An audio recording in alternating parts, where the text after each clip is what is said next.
नमस्कार विद्यार्थी मित्रांनो, महाराष्ट्र बीबीए, बीसीए, बीएमएस जी सीईटी आहे 2026 यासाठी आपण प्रिपेअर करतो आहोत. यामध्ये आपण previous year questions section 3 general knowledge याचे पाहतोय, या विषयाचे पाहतो आहे आणि 29 एप्रिल 2025 जे मॉर्निंग शिफ्ट झाली होती त्या पेपरचं आपण डिटेल सोल्युशन इथे बघणार आहोत. नमस्कार, मी श्वेता चंदनकर तुम्हा सर्वांचे सीईटी बाय ग्लोबल ऑनलाईन या युट्यूब चॅनलवर स्वागत करते. तर चला तर मग सुरुवात करूया. एकंदरीत आपल्याला इथे 4 सेक्शन्स असतात. आहे general knowledge, English, reasoning and abstract reasoning and computer basics. Okay. तर येस. तर आपल्याला इथे इंग्लिशचे 30 प्रश्न विचारले जातात, रिझनिंगचे 40, जनरल नॉलेज अँड अवेअरनेसचे 15 आणि कम्प्युटर बेसिक्सचे 15 प्रश्न. ते प्रश्न आपण आता पाहणार आहोत जनरल नॉलेज याचे.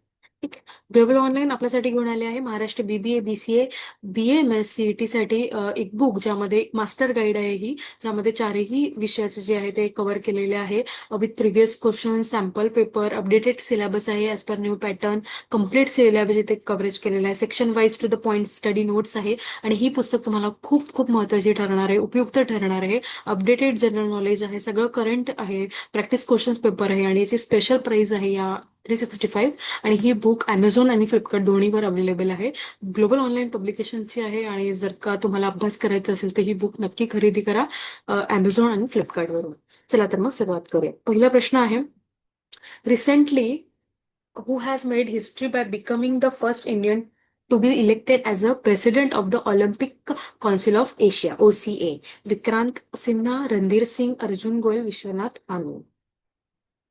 तर हा एक ऐतिहासिक टप्पा होता आणि रणधीर सिंग जे आहे त्यांनी हे प्रेसिडेंट पद मिळवलेलं आहे. तर ऑलिम्पिक काउन्सिल ऑफ एशिया ज्याचे अध्यक्ष म्हणून अधिकृतपणे निवडले जाणारे पहिले भारतीय त्यांनी ठरून इतिहास रचवला आहे.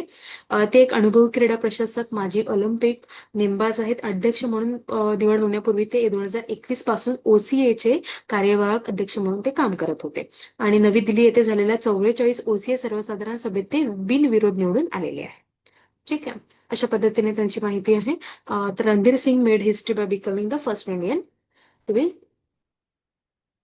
ओके. तर आपलं उत्तर असणार आहे बी. समोरचा प्रश्न आहे, which city will host the 2026 Commonwealth game? California, Glasgow, London, Paris. तर बी ग्लासगो जे आहे ही सिटी कॉमनवेल्थ गेम्स होस्ट करणार आहे. स्कॉटलँडमध्ये ग्लासगो हे शहर ऑक्टोबर 2024 मध्ये 2026च्या राष्ट्रकुल खेळाचे यजमान म्हणून 24 मध्येच त्यांना ठरवलं होतं की 2026चे कॉमनवेल्थ गेम्स ते करणार आहेत. ठीक आहे. आणि येस. समोरचा प्रश्न आहे, विजय दिवस is a commanded every year on which day? तर विजय दिवस कधी सेलिब्रेट केला जातो ते आपल्याला विचारलेलं आहे. डिसेंबर 14, 21, डिसेंबर 16, डिसेंबर 31. तर स्मरणोत्सव हा जो आहे 1971च्या युद्धात पाकिस्तानवर भारताने मिळवलेल्या निर्णायक लष्करी विजयाच्या स्मरणार्थ दरवर्षी 16 डिसेंबर ला हा दिवस साजरा केला जातो. ठीक आहे. त्याचं महत्व असं आहे की ज्या दिवशी पाकिस्तानी सैन्याने भारतीय सैन्य आणि मुक्ती वाहिनी यांच्यासोबत शरणागती पत्करली आणि त्या दिवसाची आठवण म्हणून हा दिवस साजरा केला जातो. या विजयामुळे स्वतंत्र बांगलादेश राष्ट्राची निर्मिती झाली. ओके. त्यामुळे आपलं उत्तर असणार आहे डिसेंबर 16. त्याआधी ग्लोबल ऑनलाईन आपल्यासाठी घेऊन आले महाराष्ट्र बीबी आणि बीसीए बी सीईटी एक्झाम 2026 यासाठीचा क्रॅश कोर्स, ज्यामध्ये तुम्हाला युनिट वाईज लेक्चर्स मिळणार आहेत, फुल सिलेबस नोट्स मिळतील आहे, फुल सिलेबस मॉक टेस्ट मिळणार आहे, फुल सिलेबस एमसीक्यू सिरीज मिळणार आहे आणि सोबतच मराठी आणि इंग्लिश दोन्ही भाषेमध्ये असणार आहे. जर का तुमचं टार्गेट हा 90+ असेल तर ही बॅच तुम्हाला नक्की उपयुक्त ठरणार आहे. याची फीज आहे 2000 रुपये. जर का तुम्हाला एनरोल करायचं असेल तर तुम्ही दिलेल्या नंबरवर संपर्क करू शकता किंवा ग्लोबल ऑनलाईन प्ले स्टोअरवरून डाउनलोड करू शकता. समोरचा प्रश्न आहे, what is the primary objective of Suvidha portal recently develop by the election commission of India?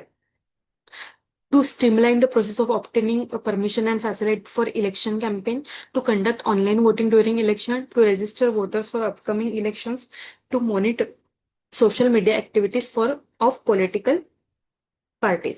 तर सुविधा पोर्टलचे हे भारतीय निवडणूक आयोग जे आहे ECI यांनी सर्व राजकीय पक्ष आणि उमेदवारांना पारदर्शक आणि समान संधी मिळावी म्हणून हे तांत्रिक समाधान दिलेले आहे.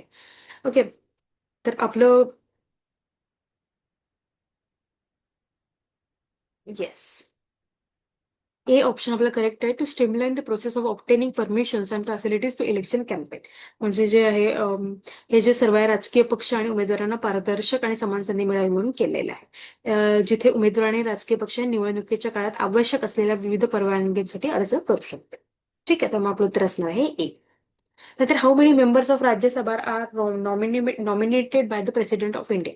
राज्यसभेचे किती मेंबर जे नॉमिनेट केले जाते प्रेसिडेंट ऑफ इंडियासाठी, तर ते 2, 10, 12, 15 किती केले जातात?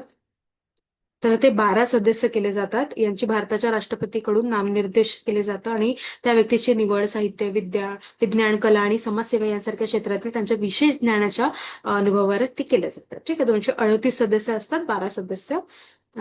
भारतीय संविधानाच्या कलम 80 नुसार राज्यसभेत जास्तीत जास्त 250 सदस्य असतात. ठीक आहे, आणि 238 सदस्य इलेक्टेड असतात स्टेट आणि युनियन मिळून. समोरचा प्रश्न आहे, what is the primary objective of the Proba 3 mission by the European Space Agency to create an artificial eclipse for a detailed observation of the sun's corona, to study asteroids, to study Earth's atmosphere, to explore moon surface. तर PROBA 3 जे आहे, project for onboard autonomy 3, हा मोहीम European space agency याचा महत्वपूर्ण प्रकल्प आहे, जो इस्रोच्या सहकार्याने प्रक्षेपित करण्यात आला होता. हे कसे करते? यात 150 मीटर अंतरावर अचूक रचनेत उडणाऱ्या 2 उपग्रहाचा वापर केला जातो. ठीक आहे, तर आपलं उत्तर काय असणार आहे? ए असणार आहे. To create an artificial eclipse for detail observation of the sun's corona. सूर्याच्या कोरोनाचे सविस्तर निरीक्षण करण्यासाठी कृत्रिम ग्रहण तयार करेल. ओके, समोरचा प्रश्न आहे, which of the following awards is given for excellence in Indian cinema? National film award, Padma Bhushan, Booker prize, Padma Shri. तर which of the following award Indian सिनेमासाठी आपण नॅशनल फिल्म अवॉर्ड्स म्हणजे राष्ट्रीय चित्रपट पुरस्कार देतो आहोत. 1954 मध्ये हे स्थापित झालं होतं आणि पुरस्कार चित्रपट क्षेत्रातील उत्कृष्ट कामगिरीचा गौरव करण्यासाठी दिले जातो. बी पद्मभूषण जे आहे हा भारतातील 3रा सर्वोच्च नागरी पुरस्कार आहे. सी बुकर पुरस्कार हा साहित्यिक पुरस्कार आहे आणि डी पद्मश्री हा भारतातील 4था सर्वोच्च नागरी पुरस्कार आहे. ठीक आहे, आपलं उत्तर असणार आहे ए. त्यानंतर which of the following is not a common type of e commerce? B2C, business to consumer, business to business, peer to peer, consumer to business. तर काय असणार आहे सांगा बघू. Not a common type of e commerce is peer to P2P. हे जे आहे ते कॉमन नसणार आहे. नंतर online banking operations are called as virtual booking, banking, mixed banking, retail banking, social banking. तर हे असणार आहे ऑनलाईन बँकिंग जे आहे ते व्हर्च्युअल बँकिंग असणार आहे. आणि it refers to banking service conducted entirely online without physical branches and includes operations like fund transfer, bill payments. Okay, mobile apps आहे. सोशल बँकिंग है ना. ओके, समोरचा प्रश्न आहे, the holy text of Sikhs Guru Granth Sahib is written in which script? Bihari, Urdu, Parsi, Gurmukh.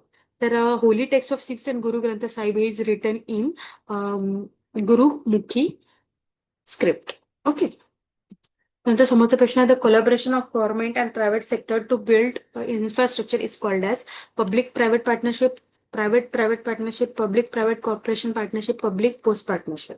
तर ही असणार आहे public private partnership. The collaboration of government and private sector to build infrastructure is called public private partnership. Okay, PPP is a long-term contract between a private party and government entity for providing a public asset and service. Okay, it is used to leverage the expertise and efficiency of the private sector. समोरचा प्रश्न आहे, trademarks, copyrights and patents are current asset, investments, intangible asset, fixed asset. तर trademark, copyrights and patents जे आहे ते इंटॅजिबल assets असणार. तर आपलं उत्तर असणार आहे सी. समोरचा प्रश्न आहे, the characteristics of the computer system capable of thinking, reasoning and learning is non as. The characteristics of the computer system capable of thinking, reasoning is non as machine intelligence, human intelligence, artificial की virtual. तर हे असणार आहे artificial. तर मग आपलं उत्तर असणार आहे सी. ओके, समोरचा प्रश्न आहे, Atal innovation mission is a flagship initiative of which institute? NABARD, NITI Aayog, Indian space of research organisation, ISRO की ministry of science and technology. The Atal innovation mission is a flagship initiative of which institute? It is a NITI Aayog initiative. Okay, Atal innovation जे AIM हे नीति आयोगच्या द्वारे केलेलं आहे. त्यानंतर यामध्ये शाळांमध्ये समस्या सोडवण्याची मानसिकता निर्माण करणे, Atal tinkering labs, Atal innovation labs, Atal नवीन भारत आव्हान, मेंटॉर इंडिया मोहीम असं या अंडर आलेलं आहे. त्यामुळे आपलं उत्तर असणार आहे बी. आता who regulate monetary policy? Monetary policy कोण रेग्युलेट करते? IRDA, RBI, SEBI, SID, BI. तर RBI reserve bank of India हे जे आहे मॉनिटरी पॉलिसी रेग्युलेट करत आहे. ओके. हे एप्रिल 1935 ला आलेलं होतं, म्हणजे 24च्या ऍक्ट मध्ये ते आलेलं आहे. ठीक आहे. अशा पद्धतीने जनरल नॉलेजचे काही प्रश्न आपण पाहिलेले आहे 29 एप्रिलच्या पेपरमधले. यानंतर आपण दुसऱ्या सेक्शन्स कडे वळूया. ओके एव्हरीवन, आय होप ते तुम्हाला मदत करेल PYQ प्रश्न. Okay, thank you. आणि आपली बॅच जी आहे ती सुरू होते आहे. जर का तुम्हाला एनरोल करायचं असेल तर तुम्ही दिलेल्या नंबरवर संपर्क करू शकता किंवा ग्लोबल ऑनलाईन आपली स्टोअर डाउनलोड करू शकता. खूप खूप धन्यवाद.